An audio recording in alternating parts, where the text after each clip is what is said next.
नमस्कार माझ्या विद्यार्थी मित्रांनो. आज आपण बघणार आहोत अँगल्स. आता रोजच्या व्यवहारामध्ये तुम्ही अनेक प्रकारची उदाहरणे बघता ज्यामध्ये कोन तयार होतो.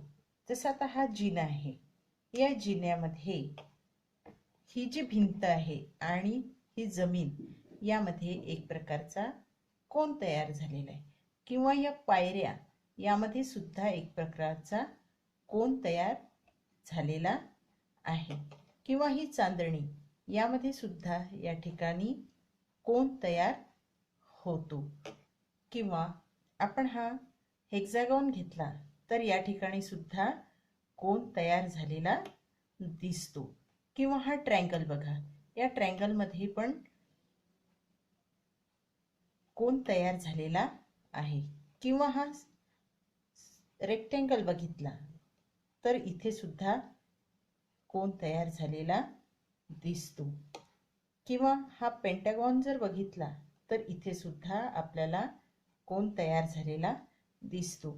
किंवा मग आपण ही साधी या पक्षाची चोच जरी घेतली तरी या ठिकाणी आपल्याला कोन झालेला दिसत आहे.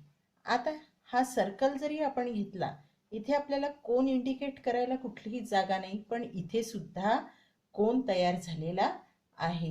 हा कुठल्या प्रकारचा अँगल असणार आहे हे आपण पुढे बघूया. आता कोन कसा तयार होतो, हाऊ अँगल इज फॉर्म.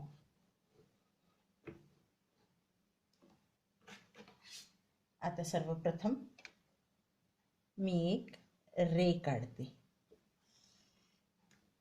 हा रे काढला मी, रे ओ पी. आणि दुसरा रे काढते,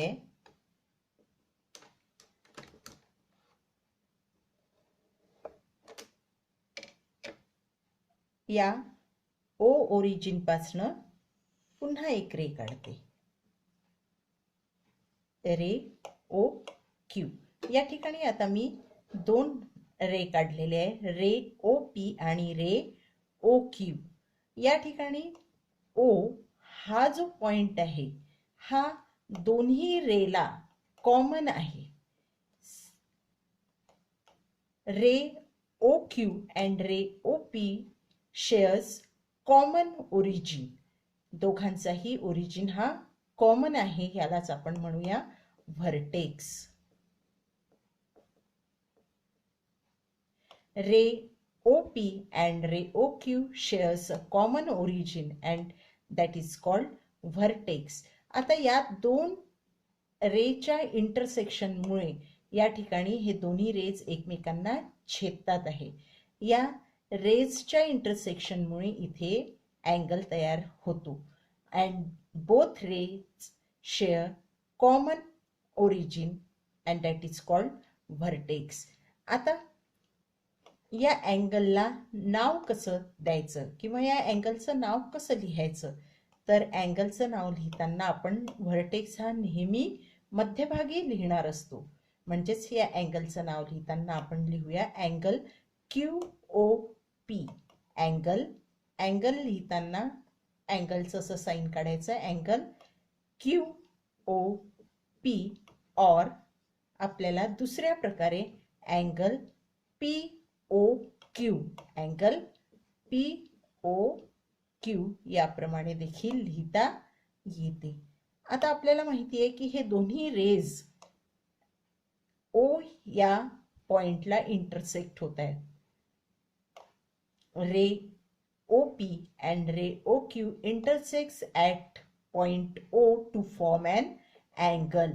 ज्या पॉइंटला, ज्या इंटरसेक्शन पॉइंटला अँगल तयार होतो आपण त्याला व्हर्टेक्स असे म्हणतो. म्हणून अँगल क्यू ओ पी या अँगलचा व्हर्टेक्स असणार आहे व्हर्टेक्स ओ.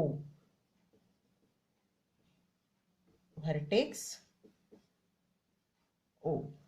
आता यानंतर अँगलचा दुसरा भाग म्हणजेच अँगल्सच्या बाजू, अँगल्सच्या आर्म्स. आता अँगल्सच्या आर्म कशा ठरवायच्या, तर आपल्याला माहिती आहे अँगल्समध्ये दोन रेज आहे, ray O P and ray O Q. या हे दोन रेज ज्यामुळे अँगल तयार झालाय, ज्यांच्या इंटरसेक्शनमुळे अँगल तयार झालाय, ते दोन रेज म्हणजेच या अँगल्सचे आर्म होय. मग arms of angles are segment OQ and segment OP. Arms of angles are segment OQ and segment OP. आता तुम्ही याला असं उलट PO म्हणू शकणार नाही, कारण हे रेज आहे आणि रेजचं नाव लिहिताना आपल्याला नेहमी ओरिजिन पासून सुरुवात करावी लागते. याप्रमाणे तुम्ही अँगल्सचं नाव, अँगलचा व्हर्टेक्स आणि अँगल्सचे आर्म्स लिहू शकता. नमस्कार बालमित्रांनो, याच्यापूर्वी आपण अँगल्स कशाला म्हणायचं, अँगल्स मध्ये व्हर्टेक्स, आर्म्स आणि त्याचं नाव कसं लिहायचं हे आपण बघितलं. आता आज आपण बघूया टाइप्स ऑफ अँगल्स, अँगल्सचे प्रकार, कोनाचे प्रकार. आता इथे बघताय तुम्ही की मी दोन रेज काढलेले, ray OP and ray OQ. Ray OP आणि रे ओक्यू काढलेला आहे. There is these two rays lie one upon the other. हे दोन्ही रेज एकमेकांवर आहेत. There is no change in their position. त्यांच्या पोझिशनमध्ये, त्यांच्या स्थितीमध्ये कुठलाही बदल होत नाही आहे. त्यांच्यामध्ये कुठल्याही प्रकारचा अँगल नाही. The angle between these two rays is called a zero angle. Zero angle. The measure of zero angle is always 0 degree. ज्या वेळेला दोन्ही रेज मध्ये कुठल्याही प्रकारचा अँगल नसतो, त्यांची पोझिशन जी असते ती नेहमी सेम असते. Both rays lie one upon the other.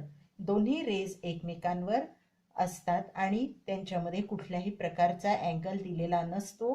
त्या अँगलला आपण म्हणूया zero angle. The measure of zero angle is 0 degree. आता इथे पुढचा प्रकार बघूया. आता इथे एक अँगल काढलेला आहे. रे ओपी आणि रे ओक्यूच्या इंटरसेक्शननी एक अँगल तयार झालाय. याचं आपण माप घेऊया. हे माप आहे 30 डिग्री. या रेज मध्ये 30 डिग्रीचा अँगल तयार झालेला आहे. आता हे माप 90 अंशापेक्षा कमी आहे आणि 0 डिग्रीपेक्षा जास्त आहे. Angle greater than 0 degree. Angle greater than 0 degree and less than 90 degree. तुम्ही मागच्या इयत्तेत बघितलेले आहे कोणांचे प्रकार आणि त्यांचे माप. मग angle greater than 0 degree and less than 90 degree is called acute angle.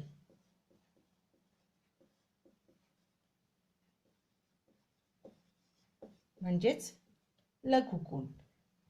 ज्या वेळेला कोनामधलं माप 0 अंशापेक्षा जास्त असतं आणि 90 अंशापेक्षा कमी असतं, angle greater than 0 degree and angle less than 90 degree, such angle is called acute angle. Such angles are called acute angle. त्यानंतर पुढचा प्रकार. आता इथे एक अँगल काढलेला आहे, आपण याचं माप मोजूया. That is 90 degree. हे जे माप आहे हे 90 डिग्रीचं माप आहे. The angle form in this figure is right angle. an angle of 90 degree is called right angle. म्हणजेच काटकोन. ज्या वेळेला दिलेल्या कोनाचं माप हे 90 अंश असतं त्यावेळेला त्याला आपण काटकोन असे म्हणतो. An angle of 90 degree is called right angle. आता यामध्ये अजून पुढचे प्रकार आहेत. पुढचा प्रकार बघूया. आता मी पुन्हा एक रे काढते. रे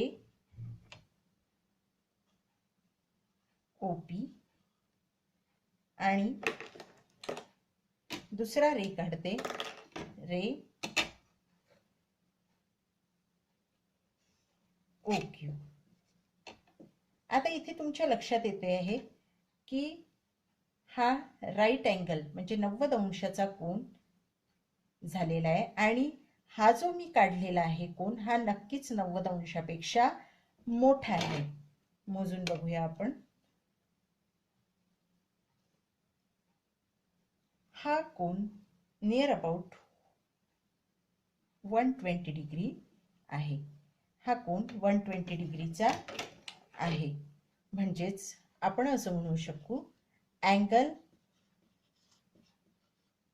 greater than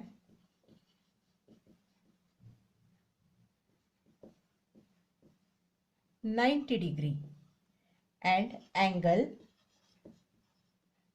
less than 180 degree. आता यामध्ये जो अँगल तयार झालेला आहे तो 120 डिग्रीचा आहे. म्हणजेच angle greater than 90 degree but it is less than 180 degree. Such angles is called obtuse angle.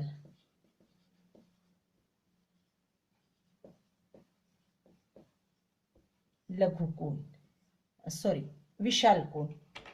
ज्या कोनाचं माप हे 90 अंशापेक्षा जास्त असतं, 90 अंशापेक्षा जास्त असतं आणि 180 डिग्रीपेक्षा कमी असतं.